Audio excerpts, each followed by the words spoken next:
everyone, welcome to HOA Fight Club. I'm Lien.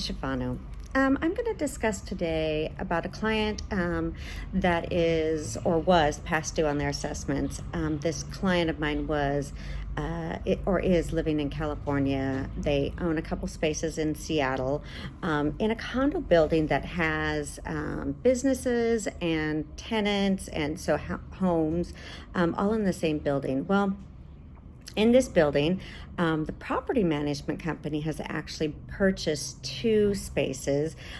So they are an owner for two spaces, and then they are managing the property, which to me right there is the first conflict of interest that I see. The second conflict of interest I see is the tenant of the property manager is also serving on the board of directors. Well, this tenant made a complaint of noise coming from these other spaces. Now, these are all bars and nightclubs that are in these spaces at the bottom, which to me is very crazy. But so there's more than one bar. There's, like 4 or 5 bars right in the same building. Well, there's 2 in the same building, and then there's there's a bunch of buildings collected together. They are, that's kind of older buildings in Seattle. So, these people, they're making the complaints that this one space is making too much noise. Now, the owners did not receive anything from an attorney until they received a certified letter from an attorney to them. They don't check this email that they have very often, and most notices should be either hand delivered or sent by first class mail at least. Well, the attorney isn't doing this. She's only sending emails to these people. So they're trying to catch up. They were past due on their assessments of almost $10,000. So when they came to me and asked for help, the first thing I said was, you have to catch up on your assessments. You cannot be past due. Well, so that night they wrote a check out for $10,000 and they sent it to the attorney in the name of the attorney. Now, here's the other conflict of interest. Attorneys shouldn't be collecting monies under their name. They should be the association should be collecting money because the association owes those attorney fees, not the homeowner. There's no contract between the homeowners and the attorney, only through the association and the attorney. But this attorney insists that all checks need to be made out to her.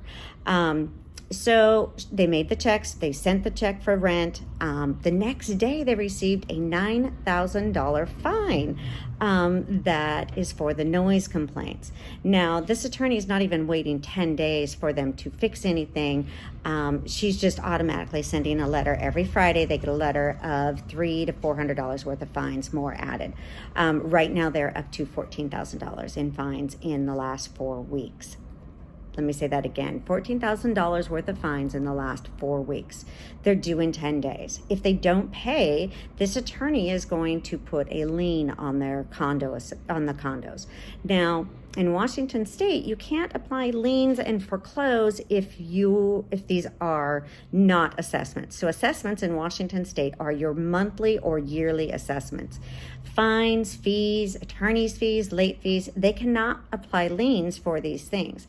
But this attorney seems to be insistent upon doing so. So she has threatened them that she's assessing these fees to their account, and she's going to, they are perfecting a lien against them. So this attorney doesn't care about harmony, conflict of interest. She just wants her money, and she's going to collect it any way possible. The association is obligated by the governing documents to have a hearing board, which most documents don't have. I was pretty surprised to see this. They have to have a hearing board that is impartial, and they have to offer due process. Well, due process adds evidence. They have to have, the option to have an attorney. There's a lot of things that go with due process, and due process should be in every law. It's just like if you get a speeding ticket on the street, the cop can't decide whether you get the ticket or not. It has to go to the courts. So these governing documents demand an impartial tribunal.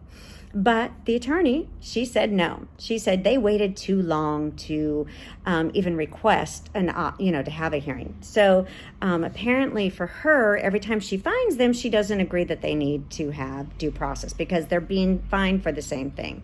Now, as for the noise complaints, let's discuss this. These are all bars playing music and, doing their thing. So how do they know that the noise is coming from their space? Now, again, these are out-of-state owners.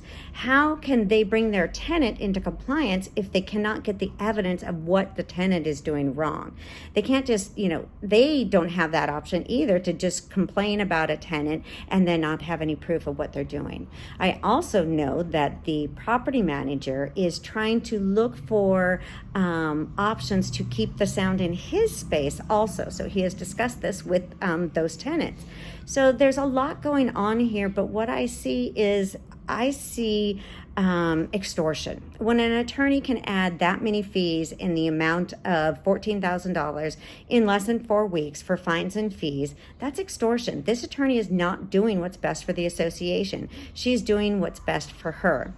Now, this same attorney is the attorney that was the attorney for my association when I was dealing with the water intrusion damages. She's the attorney that denied due process to me when I had a smoking violation. She cost our association hundreds of thousands of dollars, and she's still in business. And I find her very unethical, and I think she should be turned over to the Washington State Bar again, because I turned her over once, so that they can review what she believes. She does not believe, and she actually coaches other attorneys not to offer due process in HOA and condo associations. So I sent the letter to the legislators because I think they need to see how fast these people can be put into foreclosure by an unethical attorney. And I think that the state of Washington should do better than what we're doing now. We have a huge middle income crisis. They want to add thousands of condos and townhomes to Washington State's middle housing. And in doing so, they will put all these people, because every condo association has to be a member of HOA. They have to. If they have connecting walls. And they've also allowed for these new condo associations, some of them are conversions, to do so without permits. So now we're just putting all of these people in jeopardy because they don't have $24,000 in 4 weeks that they can gather and pay off these attorneys. So what's going to happen when these people can't pay? When these people have no options because they have no money, and these unethical attorneys will attack. Trust me, they do this daily. The other thing that I noticed on this is the property manager, his tenant, who is also working for the property management company, who is also on the board, and the attorney, they're all members of CAI. Now, CAI, Community Associations Institute, should be teaching them to do better. Then if they did want arbitration or mediation, they want them to go to the CAI offered mediation. Well, all of these are members of CAI. They can only do what's best for CAI. So I find that also a conflict of interest, and we need other options for these homeowners. We will have so many go into foreclosure in the next few years if we add all of these middle housing to these condo associations and townhomes. I don't want to see anyone lose their home. I think that we should work for harmony, and we should be looking for solutions as attorneys, not finding fault and foreclosing as fast as we can. Every member of the association has the right to speak to the board of directors. They are not above everything. And if an attorney sees that people are in violation of the conflict of interest, where they're property managers and owners, and they work for the property management company, and they're on the board, and they're a tenant, and it's so convoluted and such a conflict, this attorney should have said, hey, we all need to be in compliance. The board is not in compliance. The property manager is not in compliance as an owner. The tenant that is serving for the property manager and on the board is not in compliance. But it's okay if they get away with their nonsense. But this homeowner can't even have the evidence of what her tenant is doing wrong and is offered no due process. All right, you guys, I'll see you on the next one.